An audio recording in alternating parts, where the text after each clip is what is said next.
Hello everybody. Hello. And welcome to week 3 of our MOOC, English as a Medium of Instruction for Academics. And this is the video update. I'm Mary, as you know, and this is Rob. Yes. And here we are again in a very hot and sticky Southampton. Can you imagine? Anyway, sorry, we're sitting so close. Thank you very much indeed for your participation this week. It is remarkable. And another thank you I'd like to add, which is to our lovely cameraman, Manuel, who's not listening at the moment. But thank you. Manuel is here every week to film us. Yes. He has to put up with us. So thank you, Manuel. Anyway, the format is very much the same as in previous weeks. We're going to comment on what you've said, we're going to answer a question or two, and we're going to just try and encourage you to keep moving through the course and, as I said last week, moving backwards just to see what other people have added in previous conversations. And thank you once again for joining the Facebook group. We've had quite a number of people join this week. Please feel free to join if Facebook is your thing. I know that Facebook isn't, everybody's cup of tea. Sorry, that's an English idiom, isn't it? It is, yes. You've learnt nothing from this week. I have learnt nothing, have I? If you don't like Facebook, fine, but we've got this group where we can stay together, united as a community. If, once we've finished the course, we want to still communicate with one another. So let's go to a question posted by Fabricia. She wondered about the usefulness of giving out handouts and summaries of lectures, which might help weaker students. But then the other side of this is that some students might not pay attention to the content of the lecture if they have the important information in the form of a handout already. So I'll begin by giving a few thoughts, and then Rob, I know, will continue with a few more thoughts. My main thought is that it's really what you decide to put on the handout, the summary. If it's going to be some sort of verbatim account of what you're going to say during the lecture, then it's quite understandable that students might switch off and do other things. Whereas if you put just key points, questions, maybe a little bit of vocabulary, things that might stimulate their interest to follow you, then this is, I feel, the key to supporting students and yet keeping the attention of people who might be thinking of other things because they've got it there in front of them. So that would be my first tip. Would you like to come in now, Rob, and make a tip? Happily, yes. Happily. Nice.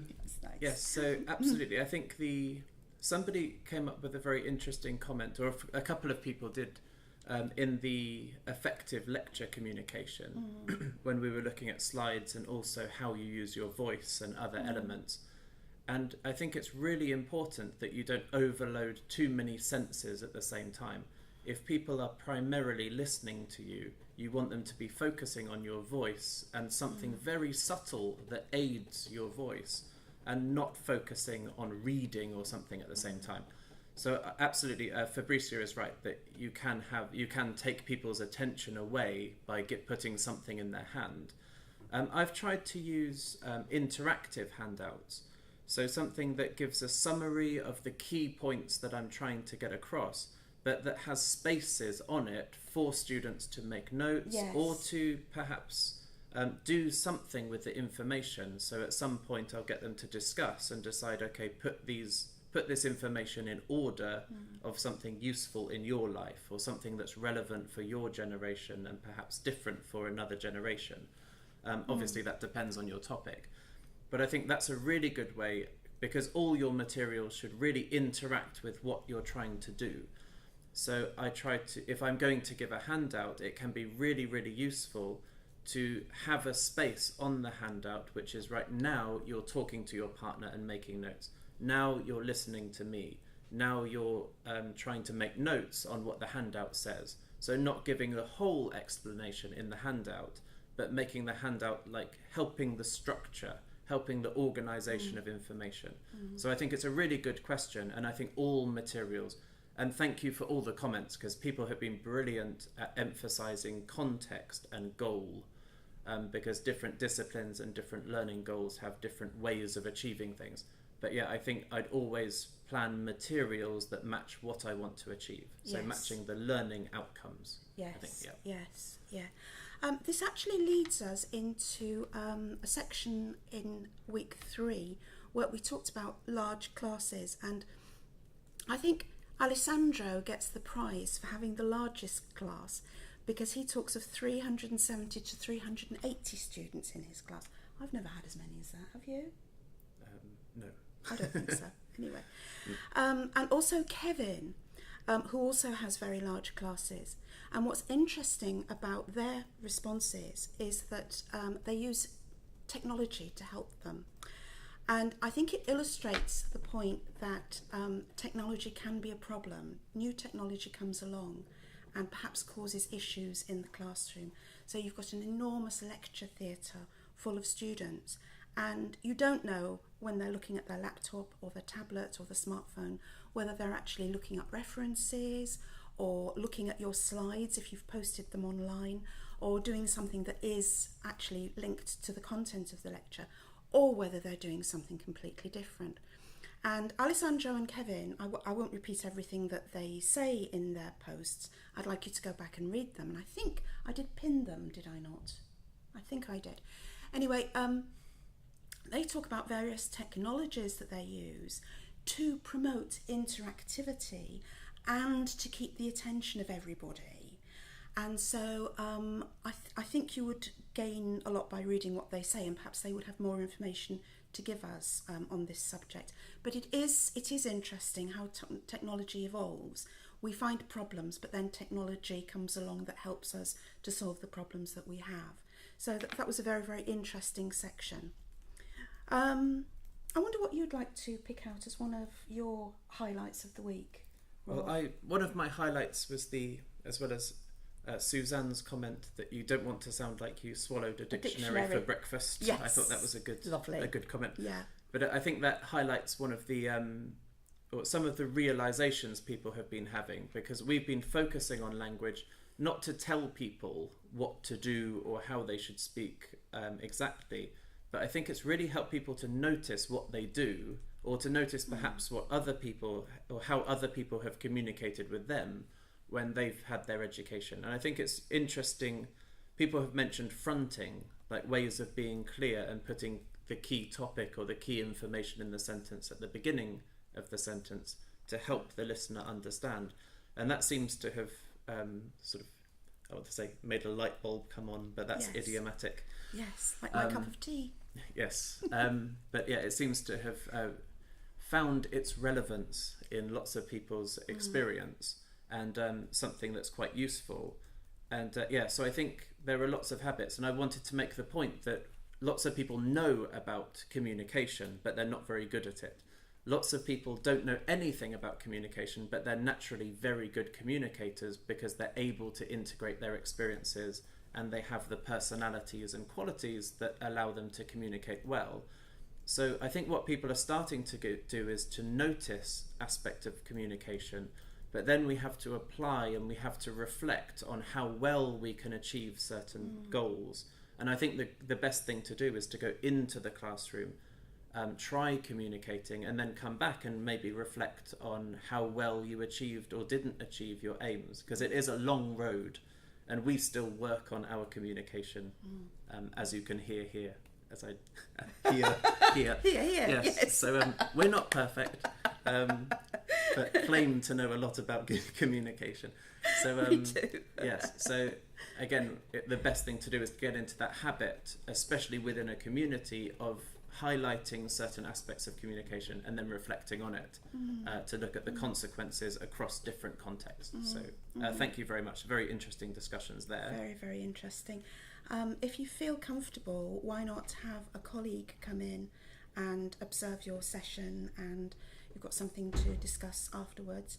And if you don't want anybody to come into your class, if you're still feeling a little bit nervous about that, then just record yourself. It doesn't have to be a full-blown video recording, just an audio recording, can be a starting point for you.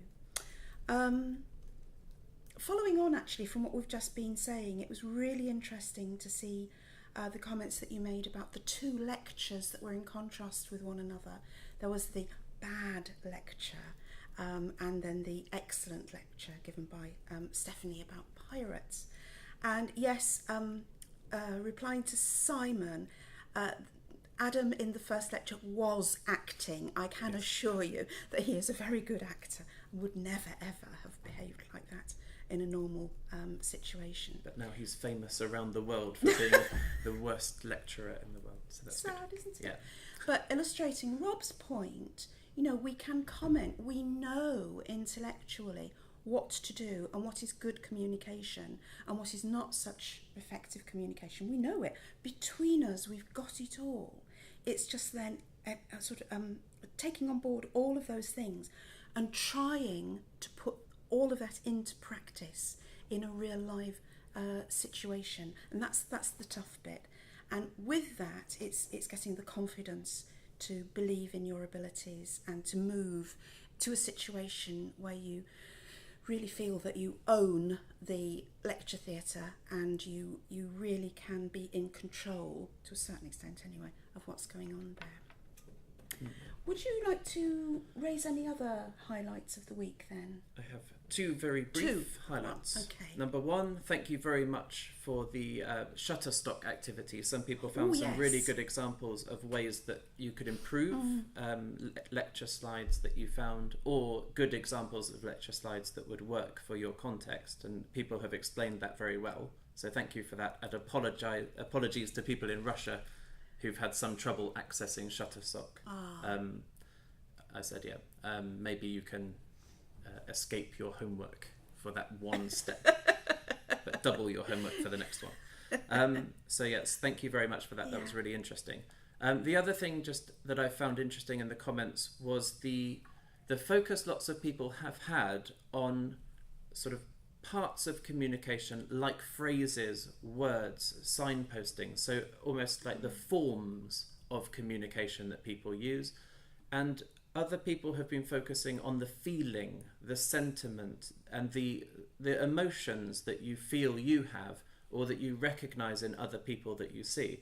And actually both sides are really important in understanding communication, because if you only focus on what you do, you lose sight of the fact that often what we do is guided by how we feel or how we relate to other people. So maybe only looking at the surface, which is the form that communication takes, can take away from the root of problems in communication, which might be how you perceive the other person or how you lack confidence in what you're saying. So maybe the best thing to do to communicate would be to read around the topic, rather than say, which phrase am I going to use? Yes. So it's brilliant that people have come in and they've entered a conversation from very different angles.